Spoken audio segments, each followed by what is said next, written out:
नमो सुगुरुदेव, नमो सुगुरुदेव, नमो सुगुरुदेव।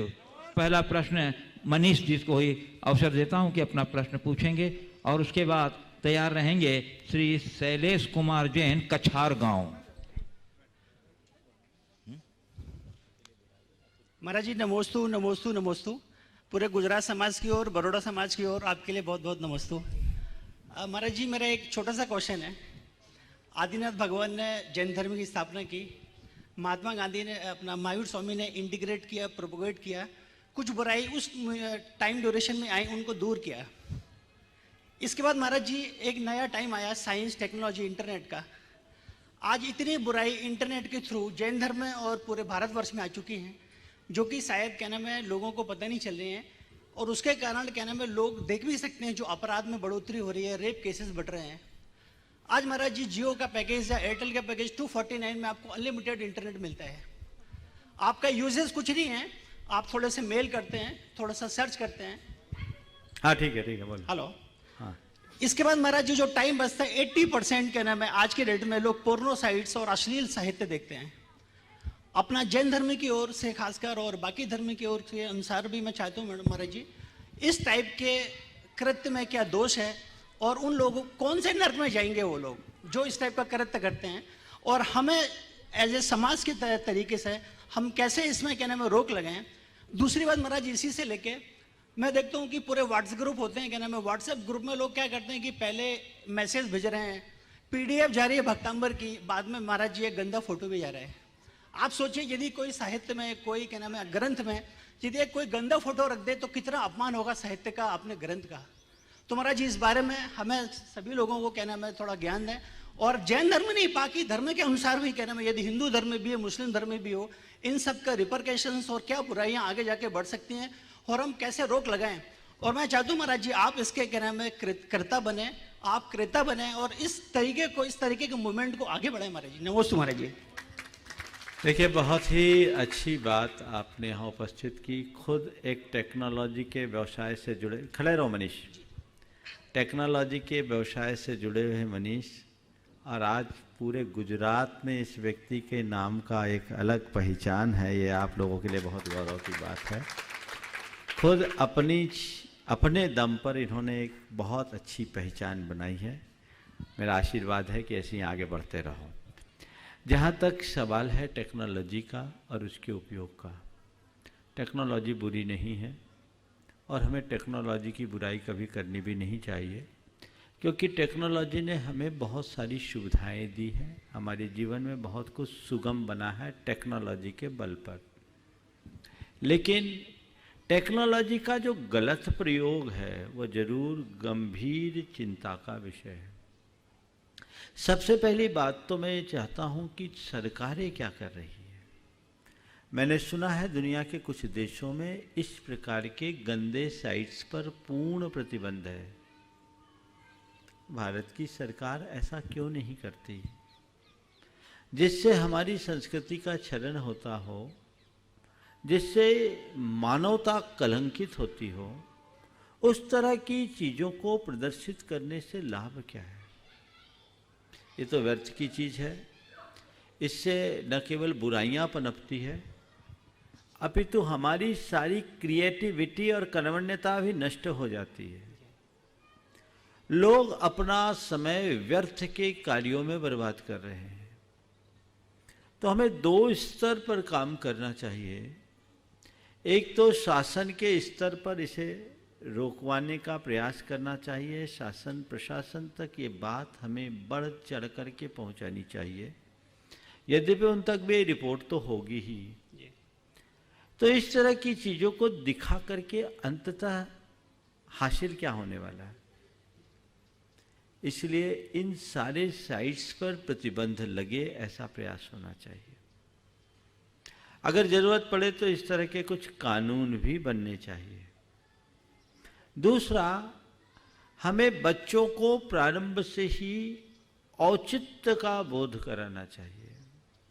बचपन से ही हमें औचित्य गुण का पालन होना चाहिए, ज्ञान होना चाहिए। औचित्य गुण यानी मेरे लिए क्या करना है और क्या नहीं करना है।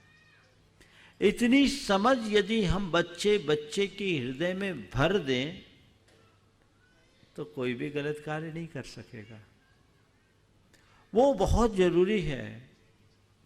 और जो इसके शिकार हो गए हैं, कईयों को तो एडिक्शन होता है, वो इसके बिना नहीं रह पाते, उन्हें हम तरीके से समझा बुझा के मोटिवेशन दे करके परिवर्तित कर सकते हैं।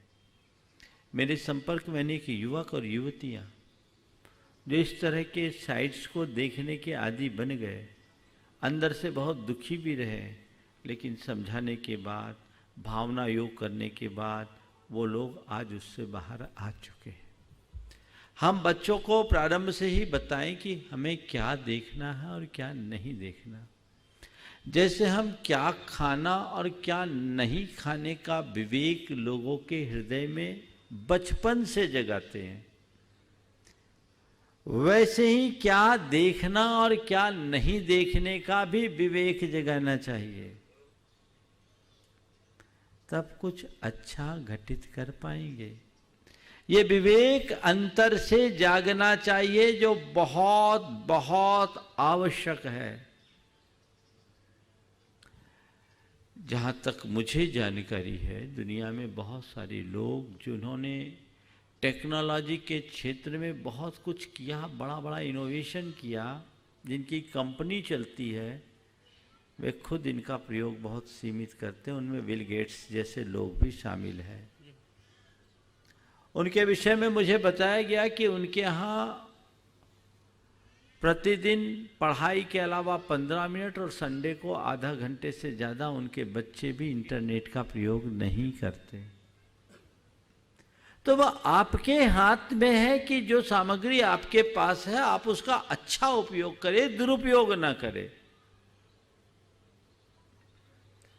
गूगल के संस्थापक की भी बात कही, फेसबुक के संस्थापक की बात भी कही, स्टीव जॉब्स की, जकरबर्ग की और अन्य लोगों की बातें हैं।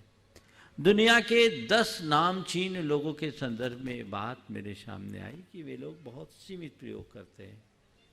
मेरे संपर्क में ऐसे अनेक लोग हैं जो आज राष्ट्रीय और अंतर्राष्ट्रीय स्तर पर अपनी एक अलग पहचान बनाए हुए हैं, लेकिन वे लोग कहते हैं हम ऑफिस से बाहर आते ही अपना इंटरनेट ऑफ कर देते हैं। क्यों? ये हमारी निजता को खंडित करता है। सोशल मीडिया में जरूरत से ज़्यादा सक्रिय रहने वाले लोगों को अनेक प्रकार की मानसिक बीमारियों का शिकार होना पड़ रहा है। ये अध्ययन बता रहे हैं, सारे रिपोर्ट्स प्रकाशित हो रहे हैं। तो हमें चाहिए कि इन सब बातों में हम जागरूक बने। ये धर्म की दृष्टि से तो बहुत दूर की बात है, मानवीय दृष्टि से सबसे ज़्यादा जरूरी है। और मानवीयता का स्थान मैं धर्म से भी पहले मानता हूँ। तो लोगों के अंदर ऐसी जागरूकता होनी ही चाहिए ताकि आप उसका सही प्रयोग करें। अभी टेक्नोलॉजी के कारण लोगों को बहुत सारी समस्याओं का समाधान मिला, शांति मिली, घर बैठे लोगों का धर्म ध्यान हो गया। लेकिन आपने कहा उस पीडीएफ के साथ गंदी फोटो भी आ रही है, तो तुरंत आपको जागरूकता के साथ उसको रोकना चाहिए और सामने वाले को उसके प्रति सावधान करना चाहिए कि ये जो आप कर रहे हैं ठीक काम नहीं है, तो चीज़ें रुकेगी। तो मेरा कहना है कि हम एक अभियान चलाएं और इस अभियान को गति देने के लिए उसी सोशल मीडिया का ही प्रयोग करें, क्योंकि इससे ये एक ऐसा प्लेटफॉर्म है जिसके माध्यम से हम अपनी बात को बहुत सहजता से जन जन तक पहुंचा सकते हैं। तो उस दिशा में काम करो। और जरूर तुमने हमसे कहा है महाराज आप आगे आए, हमने तो अपनी बात बोल दी, अब फैलाने का काम तुम लोगों का है। जितने लोग टेक्नोलॉजी से जुड़े हुए हैं, जैन समाज के लोग बहुत ज़्यादा जुड़े हुए हैं। अगर देखा जाए तो टेक्नोलॉजी की दृष्टि से जैनियों के पास ऐसे ऐसे टैलेंट है जो अनुपाततः दूसरों में बहुत कम होंगे। वे अपनी प्रतिभा का सही विनियोग करें, अपने व्यवसायिक क्षेत्र के साथ साथ समाज में जन जागरण के लिए भी कुछ अच्छा करे। तो यही तुम लोगों के पढ़ने लिखने का और समर्थ होने का सही और सकारात्मक लाभ होगा। श्री शैलेश कुमार जैन कछार गांव, उसके बाद तैयार रहेंगे श्री संजय कुमार जैन अध्यक्ष जैन समाज गोशलपुर। आगे मुनिदेव के चरणों में त्रिबार नमोस्तु नमोस्तु नमोस्तु। मुनिश्री, पूजा का यथार्थ विज्ञान क्या है? पूजा को जीवन के रूपांतरण का निमित्त किस प्रकार बनाया जा सकता है? प्रायः यह समझा जाता है कि अष्ट द्रव्य से पूजन कर लिया, बस हो गई पूजन। क्या यह सही है मुनिश्री? देखिए, पूजा तो अष्टद्रव्य से ही होती है, लेकिन अष्टद्रव्य से पूजा कर ली, हो गया बस पूजा, ये बात अधूरी है, पूरी नहीं। पूजन जीवन के रूपांतरण का आधार है, पर कब? जब हम पूजन के वास्तविक स्वरूप को समझकर पूजा करें तब। पूजा क्या है? अष्ट द्रव्य के माध्यम से अपनी भक्ति को प्रकाशित करने का नाम पूजा है। जलगंध अक्षत दीप धूप फूप फले ही सग भक्ति पगाशो नाम अर्चना। इनके माध्यम से अपनी भक्ति को प्रकाशित करना। और भक्ति क्या है? भाव विशुद्धि युक्त अनुराग का नाम भक्ति है। तो जब हम भाव विशुद्धि से युक्त अनुराग रखेंगे तब हमारे हृदय में भक्ति होगी। तो हम पूजा तो कर रहे हैं, पर भाव विशुद्धि युक्त अनुराग है या नहीं ये देखना है। यदि ऐसे अनुराग भरे हृदय से भरकर आप भक्ति करोगे, तय मानकर चलना, जीवन की सारी विकृतियां दूर होगी और हमारा पथ प्रशस्त होगा। श्री संजय कुमार जैन अध्यक्ष जैन समाज गोशलपुर, उसके बाद सुजाता सचिन जैन जबलपुर। गुरुवार सकल दिगंबर जैन समाज गोशलपुर, संवेद गिरति सचेत तीर्थ कमेटी गोशलपुर, विद्यासागर गौ सेवा समिति गोशलपुर की ओर से बार आपके चरणों में बारंबार नमोस्तु नमोस्तु नमोस्तु। गुरुवर, लफ्जों में भी जायके होते हैं, परोसने के पहले चख लिया करे। बहुत सुंदर। गुरुवर, मैं अध्यक्ष पद में रहते हुए कैसे अपने शब्दों को चुनूं कि समाज का जायका भी न बिगड़े और धर्म क्षेत्र में हमेशा समाज अग्रसर रहे? कृपया समाधान। बहुत अच्छी बात है कि इतनी कम उम्र में तुम पूरी समाज के नेतृत्व कर रहे हो। ऐसा मैंने देखा था आष्टा में 400 परिवारों की समाज है, लेकिन वहाँ का अध्यक्ष बड़ा युवा था और ये भी युवा है। निश्चित ऐसे उदाहरण कम देखने को मिलते हैं। तुमने कहा है कि हम अध्यक्ष होने के नाते ऐसा कैसी प्रवृत्ति करें कि समाज का जायका बना रहे, बिगड़े नहीं और धर्म की प्रभाव ना हो। बस एक छोटी सी बात कह रहा हूँ, अपने आप को अध्यक्ष मानना बंद कर दो। अपने आप को अध्यक्ष मानना बंद कर दो और एक छोटा सा सेवक बन करके रहो, पूरी समाज तुम्हारे पीछे चलेगी। नमोस्तु गुरुवार, नमोस्तु। सुजाता सचिन जैन जबलपुर, उसके बाद तैयार रहेंगे श्री मनोज जैन मंत्री सम्मेद गिरी क्षेत्र। नमोस्तु महाराज जी, नमोस्तु महाराज जी, नमोस्तु महाराज जी। महाराज जी, मेरा ये प्रश्न है कि हमारे मंदिरों के जो शिखर होते हैं वो प्रायः कोनिकल शेप में ही क्यों होते हैं? देखिए, जो इसके पीछे एक ऊर्जा का विज्ञान जुड़ा हुआ है। मंदिरों में जब हम पूजा पाठ आदि करते हैं, मंत्र जाप आराधन करते हैं, तो उससे उत्पन्न ऊर्जा जो होती है उसके गुंबज में टकराती है और कई गुनी होकर हम पर बरसती है। इसलिए उसको वैसे शेप में रखते हैं। श्री मनोज जी जैन सम्मेद गिरी क्षेत्र के मंत्री, और उसके बाद तैयार रहेंगे श्री प्रदीप जैन अध्यक्ष शक्ति नगर जैन मंदिर। महाराज श्री के चरणों में नमोस्तु। महाराज श्री, हमारे यहाँ एक तिवारी जी बहुत अच्छे मित्र हैं, वो प्रतिदिन जनवाणी चैनल देखते हैं, तो उनने मेरे माध्यम से एक प्रश्न किया है कि इस युग में जब एक नई बहू घर पर आती है तो कुछ दिन बाद उसके आचरण ये होते हैं कि वो कहती है कि ये मेरा पति है, किंतु जन्म देने वाली माँ कहती है कि ये मेरा बेटा है, मैंने इसको जन्मा है और मैंने 9 महीने कोख में रखा है। किंतु वो बहू कहती है कि मैं अपने माँ बाप के घर को छोड़ के आई हूँ, भाई को छोड़ के आई हूँ, ये तो मेरा पति है। तो उन्होंने प्रश्न पूछा है कि इस दशा में बेचारा पुत्र अथवा पति क्या करे कि इसका उनका निवारण हो जाए। बहुत बहुत अच्छी बात आपने की है। सबका अपना अपना अनुभव है। देखिए, बिल्कुल सही है। माँ कहती है ये मेरा पुत्र है, बिल्कुल सही है, कहना चाहिए। और पत्नी कहती ये मेरे पति, ये भी बिल्कुल होना चाहिए। और यही पुत्र की या पति की सबसे बड़ी कुशलता है कि माँ के सामने अच्छा पुत्र बन जाए और पत्नी के सामने अच्छा पति बन करके जिए, तो दोनों हाथ में लड्डू। श्री प्रदीप जैन, अध्यक्ष शक्तिनगर जैन मंदिर। उसके बाद तैयार रहेंगी कुमारी कृति जैन, अरविंद राजा गुणायतन ट्रस्टी, गुणायतन मंत्री, जबलपुर। महाराज द्वय के चरणों में त्रिवार नमोस्तु। महाराज जी, मेरा प्रश्न था कि शासकीय सेवानिवृत्ति के पश्चात मेरे मन में विचार है कि साधु परमेष्ठी का जो मंगल विहार होता है उसमें उस दौरान साथ में चलने के समय क्या क्या सावधानी करना चाहिए? कल ही बताया भैया, अब बिहार के आगे की बात करो तो चलो इस पर उत्तर कर कुमारी कृति अरविंद राजा गुणायतन ट्रस्टी, डिपार्टमेंट मंत्री, जबलपुर। और उसके बाद तैयार रहेंगे श्री विपुल वर्धन जैन, अधिवक्ता, जबलपुर। गुरुवर के चरणों में त्रिवार नमोस्तु नमोस्तु नमोस्तु। गुरुवर, हम वर्ष के उस चरण पर हैं जहां पुराना वर्ष जाने के लिए और नया वर्ष आगमन की ओर है। तो गुरुवर, हम 2020 में की गई गलतियां और 21 का आगमन का स्वागत कैसे करें ताकि हमारा नया साल अच्छे से गुजरे? देखिए, आपने नए साल के संदर्भ में बात की है, अच्छा किया है, समय से पहले कर लिया। कुछ बातें मैं सबसे कहूँगा। हम लोग हर साल नया वर्ष मनाते हैं, यद्यपि हम सब और हमारी संस्कृति के अनुसार 9 वर्ष का दिन तो विक्रम संवत से प्रारंभ होता है, अभी निर्वाण से शुरू होता है।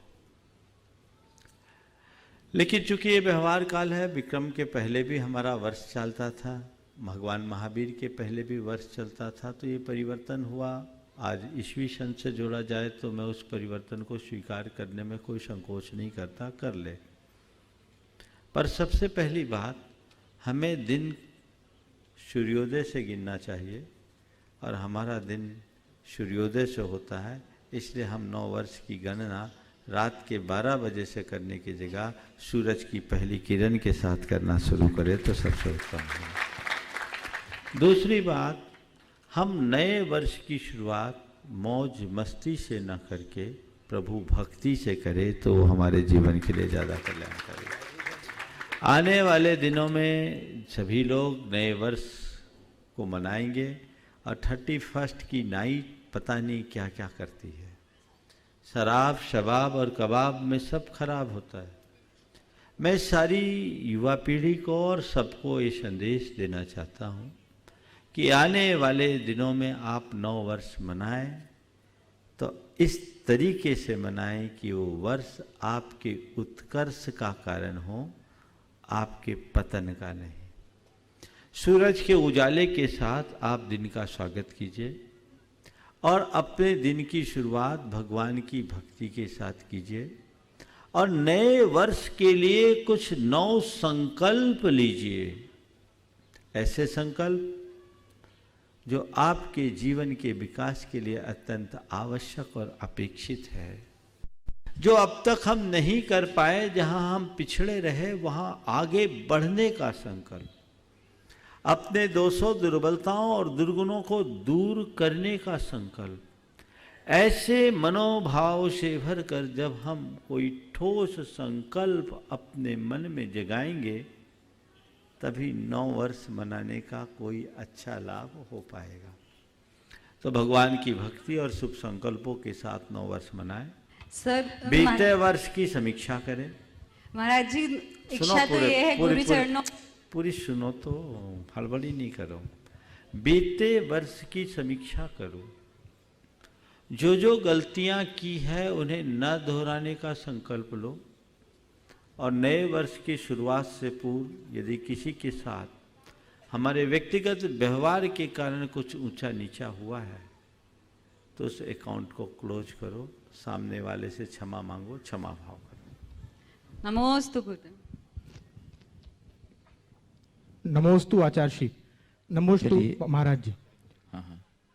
महाराज जी, प्रश्न के पहले बस 2 पंक्तियां कहना चाहता हूं कि गोसलपुर वालों के लिए बड़ी सौभाग्य की बात जो गुरु भक्ति के साथ इस प्रांगण में सूर्यास्त होने वाला है। गोसलपुर वालों के लिए बड़ी सौभाग्य की बात जो गुरु भक्ति के साथ इस प्रांगण में सूर्यास्त होने वाला है, और जबलपुर वाले इस बात का स्वप्न देख रहे हैं। जबलपुर वाले इस बात का स्वप्न देख रहे हैं कि आचार्य श्री का संकेत आ जाए कि मुनि प्रमाण सागर महाराज जी का चौमासा जबलपुर में होने वाला है। सवाल करो। हाँ, जल्दी से। मेरा प्रश्न था और मुझे उस प्रश्न का समाधान हुआ, मगर उस प्रश्न पर आए मन में विकल्प के लिए मुझे प्रायश्चित बताइए। मेरा विकल्प यह था कि मुझे बीच में एक दिन ऐसा लगा कि गुरुओं की, मुनियों की चरण रज केवल धनवानों को प्राप्त होती है, ज्ञानवानों को नहीं। परंतु 30 मई 2019 को इसका समाधान हो गया कि गुरु चरणों की रज केवल ज्ञानवानों को प्राप्त होती है, धनवानों को नहीं। मुनि जी, मुझे इस विकल्प जो मुझे आया था इसका समाधान करिए। यह विकल्प अनेकों के मन में होता है, परंतु साहस मैंने किया है आपके सामने। बिल्कुल आपने ठीक कहा, गुरु चरणों की रज केवल धनवानों को मिलती है, ज्ञानवानों को नहीं। मैं तो ये कहूँगा जो गुरु चरणों में की रज लेता है वो धनवान भी हो जाता है और धन्य भी बन जाता है। ध्यान रखना, धनवानों को गुरु चरणों की रज नहीं मिलती। धनवानों को गुरु चरणों की रज नहीं मिलती। रज उन्हें मिलती है जो गुरु चरणों में आकर अपना धन लगाकर जीवन को धन्य बनाना चाहते हैं। पैसे वाले तो बहुत है दुनिया में, वो आता है समर्पण भाव से आता है, अपना सब कुछ अर्पित करता है, जीवन के लिए सर्वश्रेष्ठ देता है, तो उसे सर्वश्रेष्ठ क्यों नहीं मिलेगा। और जो लोग ऐसी शंका रखते हैं वे थोड़े दिन गुरु चरणों की शरण में आए, दर्शनार्थी बनकर नहीं, शरणार्थी बनकर। देखे जीवन में क्या परिवर्तन आता है। यहां बहुत से ऐसे उदाहरण बैठे हैं, कल तक जिनकी दुकानें फुटपाथ पे लगी रहती थी आज करोड़ों का जिनालय अपने दम पर बना रहे हैं। ये गुरु चरणों की कृपा का ही तो फल है। इस सभा में भी कई ऐसे लोग बैठे हैं जिनकी, अब नाम नहीं लूंगा, जिनकी हालत कल तक बहुत सामान्य थी, लेकिन आज वे अपनी श्रद्धा, भक्ति, समर्पण और भावना के बल पर धर्म और कर्म दोनों क्षेत्र में एक अलग ऊंचाइयों को छुए। इसलिए एक सुझाव है, खासकर आज के तथाकथित बुद्धिजीवी कहलाने वाले लोगों से, आरोप की भाषा बंद करे, अनुनय और अनुरोध की भाषा को अपनाना शुरू करे, जीवन तब आगे बढ़ेगा। भक्ति अनुनय और अनुरोध सिखाती है, आरोप नहीं। और एक बात और ध्यान रखना, गुरु कृपा पर तुम्हारा अधिकार नहीं है, किसी का अधिकार नहीं है। ये उनकी करुणा है जिस पर बरस जाए और ना बरसे ना बरसे। दूसरों को कृपा पात्र होता देखकर जलने कुढ़ने की जगह अपनी पात्रता और योग्यता को बढ़ाने का उपक्रम कर लो, तो तुम वह सब कुछ पालोगे जो सामान्य लोग नहीं पा पाए। मुझे पता है विपुल इस बात का अच्छे से एहसास कर चुका है, और ये सवाल विपुल ने अपने लिए पूछा है, मैं नहीं जानता, लेकिन मुझे मालूम है कि ऐसे कई लोग हैं जिनके लिए वो प्रश्न बनाकर उपस्थित किया है। लोगों को अपना दृष्टिकोण बदलना चाहिए और गुरु की गरिमा को समझते हुए उन्हें अपने हृदय में अंकित करना चाहिए। एक बात और साथ में कह देना चाहता हूँ, गुरुओं की भी एक अपनी सीमा होती है। हर किसी को अगर प्रकट रूप से, प्रत्यक्ष रूप से समय देने लगे तो वो अपना कब करेंगे? जितना प्रयोजनीय है उतना दें, सबको लाभ मिलता है। तो जो आगे आकर समाज के धर्म के प्रभावना में योगदान दे और उसे गुरुओं का प्रोत्साहन न मिले, आशीर्वाद न मिले, तो काहे आगे आएगा? तो अच्छे लोगों को हमेशा प्रोत्साहित करना चाहिए और उनके अच्छे कार्यों की हृदय से अनुमोदना करनी चाहिए, तभी हम आगे बढ़ें।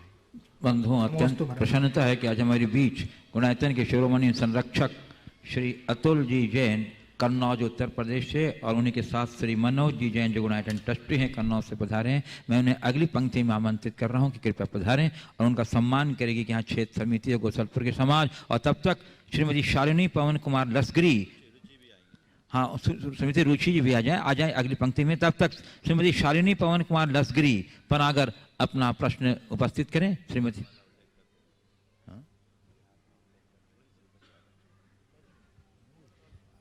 गुरुवर के चरणों में नमोस्तु नमोस्तु नमोस्तु। महाराज जी, यदि अपन कहीं जाते हैं या रास्ते में कोई लूला लंगड़ा या ठंड से ठुठरता हुआ व्यक्ति मिल जाता है, उसको देख के करुणा और दया के कारण अपने आंखों में आंसू आ जाते हैं, तो क्या आंसू आना आर्द्र रौद्र परिणाम के अंतर्गत आएगा क्या? और यदि उनको अपन को मदद करना है तो कैसे करना चाहिए? कृपा। देखिए, ये तो मानवीय संवेदना की अभिव्यक्ति, इसे आर्द्रवत परिणाम नहीं कहना। कोई दुखी पीड़ित को देखकर आंसू आना सहज है। एक मिनट, किसी दुखी पीड़ित को देखकर आंसू आना बिल्कुल सहज है और हमें यथाशक्ति यथासंभव उनका सहयोग जरूर करना चाहिए। हाँ बंधुओं, जिनका सम्मान चल रहा है श्री अतुल जी और रुचि जी और मनोज जी जैन, बंधुओं ये वो परिवार है।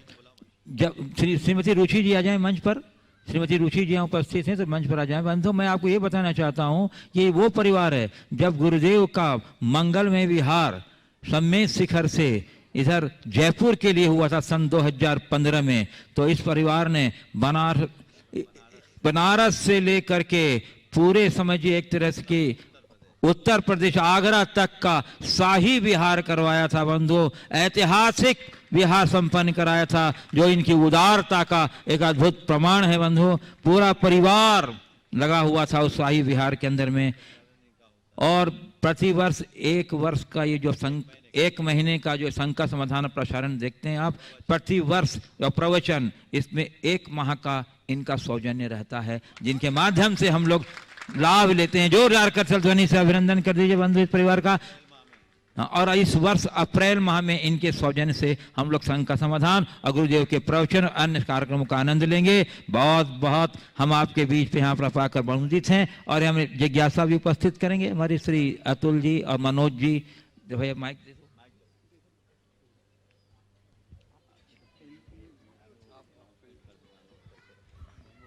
इसके बाद तैयार रहेंगी श्री संजय जैन सिहोरा।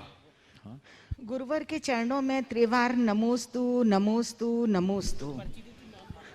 महाराज श्री, आज वर्तमान में जो अभी हम पुण्य के कार्य करते हैं तो उससे हमें क्या प्राप्त हो सकता है? निश्चित रूप से मोक्ष की प्राप्ति तो नहीं हो सकती। तो जब भी हम कोई पुण्य का कार्य करते हैं तो क्या हमें ऐसी भावना बहानी चाहिए कि हमारा जन्म देवगति में हो या विदेह क्षेत्र में हो, या फिर इस तरह की कोई भावना नहीं भानी चाहिए, केवल शुभ कर्म करते रहना चाहिए? देखिए, बहुत अच्छा सवाल आपने किया है कि हम नित्य किए जाने वाले पुण्य कर्म के फल के रूप में क्या चाहें। आपके प्रश्न का सार ये है। देखिए, निश्चित हम जो भी पुण्य कर्म करते हैं उसका सुपरिणाम हमारे जीवन से जुड़ता है, लेकिन यदि हम केवल पुण्य के फल को पाने की वांछा से पुण्य कर्म करेंगे तो हमें उसका फल अल्प मिलेगा। और हो सकता है वह पुण्य भविष्य में हमारी बुद्धि को बिगाड़कर हमें दुर्गति का पात्र भी बना दे। पर पुण्य केवल पाप से बचने के उद्देश्य से हम करेंगे तो पुण्य हमारे लिए परंपरा से मुक्ति दिला देगा। परंपरा मोक्ष का कारण बताया गया है ऐसे पुण्य को। तो आप पुण्य क्यों करें, कंसेप्ट देखिए। आपके जीवन में पुण्य के योग से जो भी संसाधन या संयोग प्रकट हुए हैं उनका भोग करोगे तो पाप होगा, और त्याग करोगे तो पुण्य होगा। जो भी संयोग और संसाधन है भोगोगे तो पाप होगा, क्योंकि भोग विलास में डूबना है। त्याग करने में पुण्य होगा। इसलिए अपने द्वारा अर्जित पुण्य का पुण्य में नियोग करना चाहिए। यह हमारा कर्तव्य है, धर्म है। पाप से बचने के लिए इसके अलावा मेरे पास कोई उपाय नहीं है। मेरे पास करने के लिए दो ही क्रिया, या तो पुण्य की या पाप की। पाप की क्रिया करूंगा तो रसातल में जाऊंगा, और पुण्य की क्रिया से मेरा उत्थान होगा। तो उस अनुरूप हमें अपना विचार करना चाहिए। और मैं आपके माध्यम से सभी को ये संदेश देना चाहता हूँ, जीवन में जितने भी शुभ संयोग मिले हैं उनका यथासंभव सही प्रयोग करना सीखो। शुभ संयोगों के सही प्रयोग से ही हमारा जीवन निहाल होगा। नमोस्तु महाराज। मनोज जी भी प्रश्न पूछेंगे और उसके बाद तैयार रहेंगे श्री संजय जैन सिहोरा। अतुल जी भी पूछ ले। नमोस्तु महाराज जी। महाराज जी, हम श्रावक लोग देव सास गुरु की आराधना करते हैं, तो देव की आराधना के लिए तो मंदिर चले जाते हैं, और शास्त्र की आराधना के लिए हम लोग स्वाध्याय कर लेते हैं। गुरु की आराधना के लिए तो हम क्या करें? 24 घंटे तो गुरु के पास हमारे पास रहते नहीं हैं। ना भैया व्रत मिलती है, ना आहार करने को मिलता है। तो आप हमको बहुत अच्छा सवाल किया आपने। देव के लिए आपने मंदिर बना लिया, शास्त्र के लिए शास्त्र भंडार बना लिया। गुरु पर तुम लोग आज जोर नहीं चलानी, तो उनको भी किसी मठ में बिठाल देते है ना। तो गुरु की आराधना करने का सीधा और सरल उपाय है, गुरुओं के पीछे लग जाओ। महाराज, ये व्यवहारिक रूप से कहाँ संभव है? हमें तो और भी सब काम करना है। गुरु को अपने हृदय में एक आदर्श के रूप में स्थापित करो, उनसे प्रेरणा पाकर उनके मार्गदर्शन में अपने जीवन का पथ प्रशस्त करो। यही गुरु की आराधना है। और जब मन की बैटरी डिस्चार्ज होने लगे तो फिर से गुरु चरणों में आकर अपने आप को फुल चार्ज कर लो। यही गुरु का। नमस्कार मनोज जी, बहुत कर्मठ योगदान रहा था इनका पूरे बिहार में। पूरा बहुत कर्मठ युवा थे और युवा शक्ति का पूरा उपयोग किया था। एक बार अभिनंदन कर दीजिए हमारे मनोज जी के। गुरुवर के चरणों में मेरा, मेरे परिवार का, पूरी कन्नौज जैन समाज का त्रिवार नमस्तु। गुरुवर, शंका तो मेरे पास कोई है नहीं। अगर शंका कोई होती है तो आपको मन में देख के पूरी हो जाती है। बस शंका एक ही है कि कब आप हमें आदेश करें कि लंबा विहार कराने को मिले।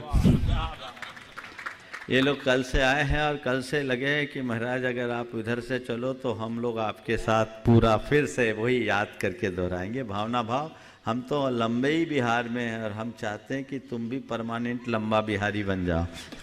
चलो, नमोस्तु गुरु। श्री संजय जैन सिहोरा, और उसके बाद तैयार रहेंगे इंजीनियर आयुष आशीष जैन जबलपुर। मुनिदय के चरणों में सादर चरण स्पर्श समस्त सकल जैन समाज सिहोरा एवं जैन ट्रेडर्स परिवार से। हे गुरुवर, मेरा प्रश्न है कि गृहस्थ जीवन में अहम एवं प्रदर्शन से रहित होकर धर्म मार्ग में कैसे दृढ़ रहा जाए? अहम और प्रदर्शन से रहित होकर के धर्म मार्ग में कैसे दृढ़ रहा जाए? अपने लक्ष्य को सामने रखो। अहम उत्पन्न नहीं होगा, प्रदर्शन नहीं होगा। बहुत सारे लोग हैं जो धर्म के मार्ग में बहुत आगे हैं और अत्यंत विनम्रता के साथ अपना जीवन जीते हैं। हमारी वही कोशिश होनी चाहिए। यदि हम अपने धर्मानुष्ठान के मूलभूत प्रयोजन को सामने रख करके चलेंगे तो ये विकृतियाँ नहीं आएगी। सबसे बड़ी बात यह है, एक समझ होनी चाहिए कि मैं क्यों कर रहा हूँ, मेरे किसी कृत्य का प्रयोजन क्या है। इतनी समझ मन में आ जाए तो जीवन धन्य हो जाए। समझिए। बहुत श्री इंजीनियर आयुष आशीष जैन जबलपुर बात तैयार रहेंगे। गुणायतन के शिरोमणि संरक्षक दुर्गापुर पश्चिम बंगाल से पधारे श्री अनिल जी, अमिता जी और तरुण जी। नमोस्तु महाराज जी, नमोस्तु नमोस्तु। महाराज श्री, मेरा एक प्रश्न है कि हम दोनों भाई किस पुण्योदय से एक ही साथ जन्म लिया है, तो महाराज जी इसके हम पुण्य माने या कोई और अच्छा कर्म, कृपया मार्गदर्शन दें, क्योंकि महाराज जी हमारे जैसे कई ऐसे बहुत जुड़वा बच्चे हैं जो एक ही परिवार में जन्म लेते हैं। देखो, ये पुण्य या और कुछ नहीं, ये एक संयोग है कि तुम दोनों जुड़वे बच्चे के रूप में जन्मे। ऐसे संयोग विरल होते हैं, लेकिन निश्चित ऐसे जीवों का पूर्व जन्म से कोई ना कोई नाता जरूर होता है। आपको बताऊं, श्री कृष्ण के जन्म से पूर्व देवकी के 6 पुत्र और हुए थे, और 6 यानी 3 युगल में उत्पन्न हुए थे, 2-2 करके। समझ गए? और 6 के 6 को कंस के आतंक से बचाने के लिए अलग कर दिया गया था। मृत पुत्र बता करके उन्हें अलग पाला पोषा गया, और जब उन्हें मालूम पड़ा तो 6 के 6 मुनि बन गए और उन्हें चारण रिद्धि की प्राप्ति हो गई। और एक बार देवकी ने उनको पड़गाया, आहार कराया, तो उसका मातृत्व मढ़ाया। और ये क्यों? मुनि महाराज को देख के तो भक्ति आनी चाहिए, मातृत्व क्यों मढ़ रहा है? देवकी को कुछ समझ में नहीं आया। 2 महाराज आए, आहार करके चले गए, फिर आ गए। अरे यही महाराज दोबारा कैसे आ गए? चलो अभी तो आहार दो, अब की बाहर तो और उनके छाती से दूध टपकने लगी। ये क्या? फिर वो गए और फिर 2 महाराज आए, फिर उनको आहार कराया। आहार कराया तो अब की बार तो बिल्कुल दुग्ध की धार कपड़ों से बाहर आ गई। अब देवकी ने महाराजों को तो आहार करके विदा करा दिया, पर उसके मन में सवाल आया, ये क्या मामला है? मुनि महाराज आए और एक ही महाराज 3 बार क्यों आए, और मेरा ये मातृत्व क्यों प्रकटा, मेरा आंचल क्यों गीला हुआ? भगवान के पास चले गई, नेमिनाथ के पास, और सवाल किया तो भगवान ने कहा, देवकी इसी को कहते हैं मातृत्व। ये तीनों और कोई नहीं, तेरे ही संतान थे, तूने इन्हें देखा नहीं, और पहली बार देखा तो तेरा मातृत्व मचल उठा। समझ गए? तो युगल संतान होना, उन संतानों का कोई कर्म संयोग तो है ही, उस माँ बाप का भी पूर्व जन्म का कोई ना कोई संयोग समझना चाहिए। श्री अनिल, हाँ अगला, अनिल जी, अमिता जी और तरुण जी। नमस्ते गुरुदेव। मेरा सवाल ये है कि जीवन में कभी कभी ऐसी परिस्थितियां आती हैं कि अपना अधिकार पाने के लिए कुछ ऐसा कार्य करना पड़ता है जो जैन धर्म के विरुद्ध है। ऐसे में क्या करें? अधिकार पाने के लिए संघर्ष करना बुरा नहीं है, लेकिन अधर्म करना अच्छी बात नहीं। आपने कहा अपने अधिकार के लिए जैन धर्म के विरुद्ध करना पड़ता है। जैन धर्म के विरुद्ध करने का मतलब कोई अनैतिक कार्य करना। अनैतिक कार्य करके कभी हमें कोई सफलता नहीं पानी चाहिए। हमें साधन की शुद्धि से साध्य की शुद्धि का ध्यान रखना चाहिए। हाँ, अपने अधिकार पाने के लिए आप न्यायिक प्रक्रिया से लड़ाई लड़ते हैं, या एक दूसरे के साथ आप अपने दबाव प्रभाव का प्रयोग करते हैं, तो इसमें कोई बुराई नहीं है। वो विरोधी हिंसा की कोटि में आती है, लेकिन कानून के दायरे के भीतर रहते हुए, बाहर जाकर नहीं। हमें ये ध्यान रखना चाहिए। चलिए, सीमा अनिल जी भी पूछ रहे हैं। अनिल जी पूछ रहे हैं, उसके बाद तैयार है सीमा प्रदीप जैन, शक्तिनगर। महाराज श्री नमोस्तु। मेरी शंका है, समय प्रबंधन में दक्षता किस प्रकार प्राप्त कर सकते हैं? समय प्रबंधन में दक्षता कैसे प्राप्त कर सकते हैं? ये सवाल तो तुम्हारे बेटे का होना चाहिए, अब तुम्हारा क्या है? अब इस उम्र में समय का प्रबंधन क्या, अब तो जीवन का ही पूरा प्रबंधन करने की बात है ना। हमें अपने कार्यों की प्राथमिकता तय करनी चाहिए और उसी के अनुसार अपने समय का प्रबंध करना चाहिए। हालांकि समय का प्रबंधन हर अवस्था में अपेक्षित है, वृद्धावस्था में भी अपेक्षित है, और हमें प्राथमिकताओं के आधार पर अपने समय का प्रबंधन करना चाहिए। नमस्ते महाराज। श्री सीमा प्रदीप जैन शक्ति नगर को बता रही हैं अदिति जैन खितेला।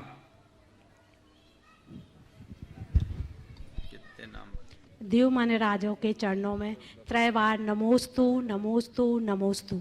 महाराज जी, मेरी शंका है कि पांचों परमेष्टियों में अरिहंत भगवान जी के 4 घातिया कर्मों का नष्ट हो गया, सिद्ध भगवान जी के 8 कर्मों का नष्ट हो गया, फिर उसके बाद आचार्य उपाध्याय और साधु जी पंच परमेष्टि की श्रेणी में आते हैं, जबकि उनके किसी कर्म का नष्ट नहीं हुआ।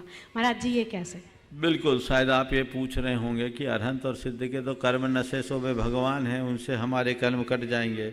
आचार्य उपाध्याय साधु के तो कोई कर्म नहीं कटे, तो उनके खुद के नहीं कटे, तो हमारे क्या कटे? नहीं महाराज जी, ऐसी बात नहीं। पूछ लो, ऐसा ही है, हम उत्तर दे। मेरे मन में शंका थी महाराज जी। ऐसी है ना, पूछने में संकोच है तो प्रश्न भी मैं बना देता हूँ है ना।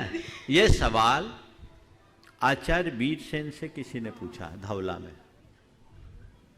कि अरहंत सिद्ध की उपासना करेंगे वो जिन है, आचार्य उपाध्याय साधु ने तो कोई कर्म नहीं काटे, तो उनकी भक्ति करने से हमारा क्या होगा, वो हमारे कर्म कैसे काटेंगे? उन्होंने बहुत अच्छा उदाहरण दिया। बोले देखो, अग्नि की ज्वाला ईंधन को जलाती है, जलाती कि नहीं जलाती? अग्नि की ज्वाला ईंधन को जलाती है, तो जो अग्नि ईंधन को जलाने में समर्थ होती है, अग्नि की ज्वाला ईंधन को जलाती है, तो अग्नि की चिंगारी में भी ईंधन को जलाने की सामर्थ्य रहती है। अरहंत सिद्ध ज्वाला है, आचार्य उपाध्याय साधु। समझ गए?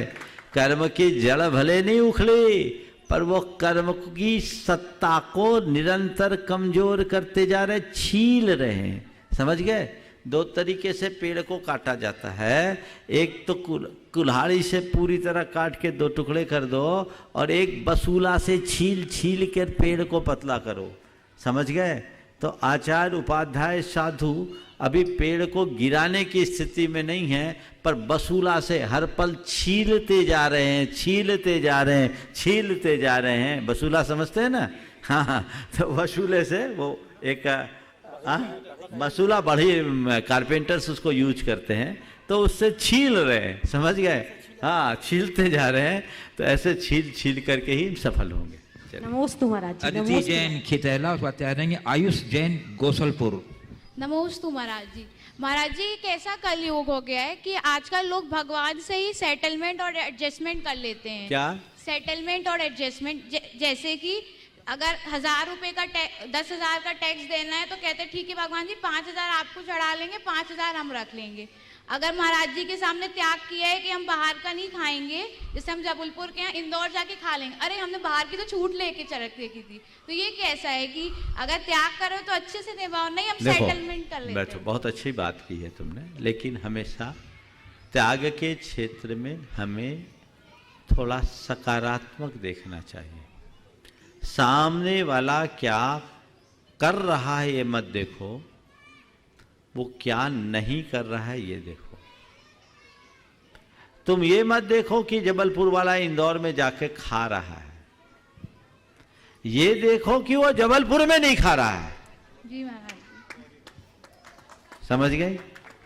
इसी तरह ये मत देखो कि वो 5,000 टैक्स बचाकर 5,000 का दान दे रहा है, ये देखो कि 5,000 का दान दे रहा है, दूसरे से तो अच्छा है जो टैक्स भी बचा रहा है और शराब शबाब में बर्बाद कर रहा है, उससे अच्छा है ना।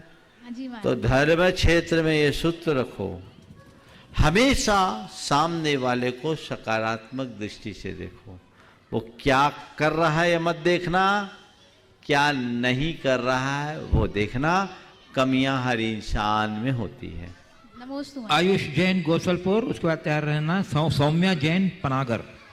मुनि द्वय के पावन श्री चरणों में मोदी परिवार और समस्त जैन समाज का कोटि सा नमोस्तु। महाराज श्री कहते हैं समर्पण की कोई सीमा नहीं है, और आज के थोड़ा बच्चों को शांत करो ना बगल में। बोलो। महाराज कहते हैं समर्पण की कोई सीमा नहीं है, और आज के समय में ऐसा हम देखते हैं कि लोग तन मन धन से आपके लिए समर्पित होने का भाव पूर्णता व्यक्त करते हैं, और कहीं कहीं इसमें हम धोखा भी खा जाते हैं कि हाँ ये हमारे लिए समर्पित था। तो महाराज जी ऐसे लोगों की क्या गति होती है, समाधान करें महाराज। देखिए, समर्पण हृदय से होता है, और जो सच्चे अर्थों में समर्पित होता है उसके लिए मन में कोई शंका की गुंजाइश नहीं होती। लेकिन अगर किसी व्यक्ति का आधा अधूरा समर्पण है तो वो टूट भी सकता है। इसलिए क्या करना चाहिए, जिस किसी पर समर्पण करना नहीं चाहिए और जिस किसी पर भरोसा भी नहीं करना चाहिए, ठोक बजाकर काम करना चाहिए।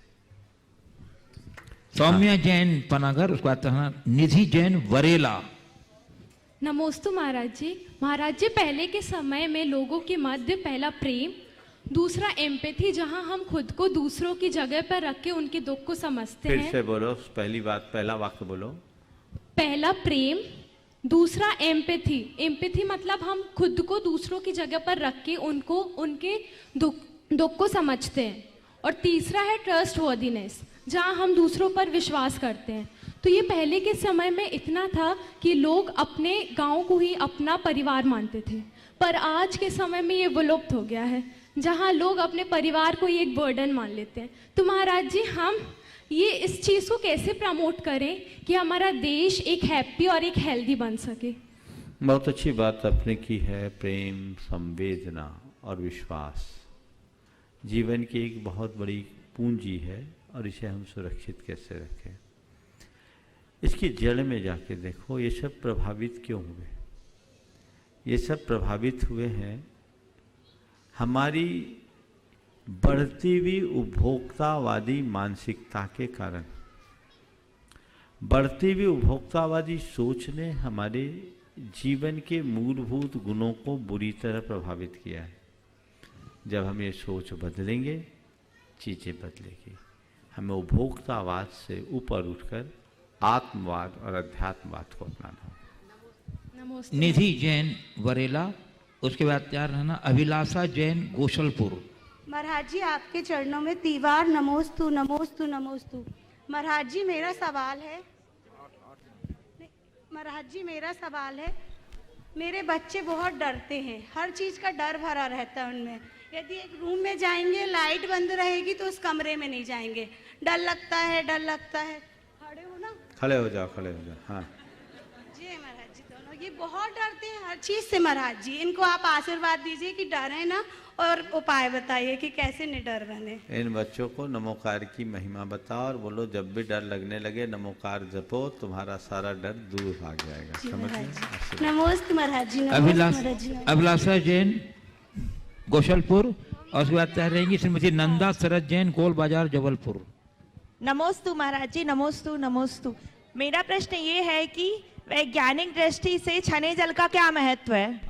वैज्ञानिक दृष्टि से छने जल का क्या महत्व है? वैज्ञानिक दृष्टि से छने जल का क्या महत्व है?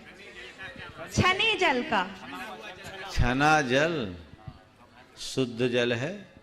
छना जल पियोगे तो शुद्ध रहोगे। बिस्लरी का पानी आप लोग पीते, क्यों पीते? शुद्ध होने के कारण नहीं। जो लोग पीते हैं, बिल्कुल पानी छान करके पीने से पानी की शुद्धता होती है। एक घटना बताता हूँ। डॉक्टर शंकर दयाल शर्मा जब उपराष्ट्रपति थे, मध्य प्रदेश के भिलाई शहर में, उस समय मध्य प्रदेश अविभक्त था, एक पंचकल्याणक प्रतिष्ठा महोत्सव हुआ। उसके मुख्य अतिथि के रूप में वे वहाँ उपस्थित हुए और उन्होंने जैन धर्म के विषय में अपना वक्तव्य दिया। जैन धर्म का बड़ा गहरा अध्ययन था और वो जैन धर्म के विषय में हमेशा बहुत अच्छी बातें कहा करते थे। उसमें उन्होंने एक घटना सुनाई अपने मध्य प्रदेश के मुख्यमंत्रित्व के काल की। उसमें कहा कि इंदौर में एक बीमारी फैली जिसमें पूरा का पूरा परिवार बिस्तर पकड़ लेता था, सबको बुखार आता था। वो बीमारी एक कॉलोनी तक सीमित थी। अब कॉलोनी तक सीमित थी, छानबीन किया गया कि कॉलोनी में बीमारी है पर जैनियों में इसके लक्षण कम है। छानबीन की गई तो पता लगा जो उनका वाटर वर्क्स था, पानी की टंकी थी, उसमें चिड़िया मरी हुई थी और उसमें कीड़े पड़े हुए थे। वो संक्रमित पानी लोग पी रहे थे। जैन लोग इसलिए बच गए क्योंकि वो पानी छान कर पीते थे। ये डॉक्टर शंकर दयाल शर्मा का वक्तव्य है 1985 का, भिलाई शहर में एक पंच कल्याणक को उन्होंने दिया था। इससे बड़ी वैज्ञानिक बात और क्या होगी। चलिए। श्रीमती नंदा शरद जैन, गोल बाजार, जबलपुर। नमोस्तु मुनिषे। छोटा प्रश्न करना। हाँ महाराज जी, उत्तम से सर्वोत्तम कैसे बने हम? आप समाधान कीजिए। उत्तम से सर्वोत्तम बनने के लिए जो अनुत्तम है उसको छोड़ दो और सर्वोत्तम का अनुराग रखो, सर्वोत्तम हो जाएगा। समय आप सबका हो गया है। परम पूज्य गुरुदेव के चरणों में नमन अर्पित करते हुए मैं यहीं पर विराम ले रहा हूँ। बोलिए परम पूज्य आचार्य गुरुवर श्री विद्यासागर जी महाराज की